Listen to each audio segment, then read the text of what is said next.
नमस्कार मित्रांनो, मी वेदांत.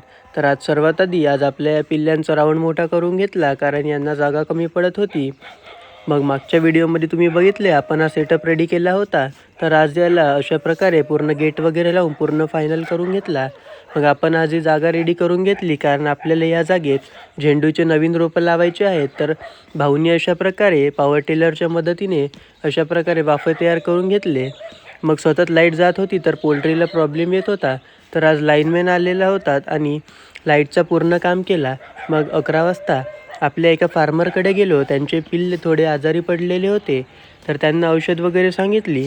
मग संध्याकाळी फीडची गाडी आपल्या फार्मवरती आली, पूर्ण फीड वगैरे स्टॉक करून घेतला. मग 7 वाजता मी गेलो जिमला.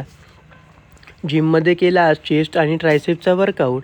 सर्वात आधी स्मिथ मशीनवर वॉर्मअप करून घेतला. मग अप्पर चेस्टसाठी इन्क्लाइन केबल फ्लाय आणि लोअर चेस्टसाठी हाय टू लो केबल फ्लायचे 3-3 सेट घेतले. आणि ट्रायसेपसाठी रॉड पुश डाऊन आणि ओव्हरहेड एक्सटेन्शनचे 3-3 सेट घेऊन वर्कआउट संपवला.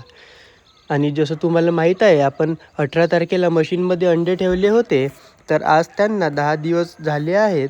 तर आज चेक करून बघितले, बघू शकता कंडिशन. धन्यवाद.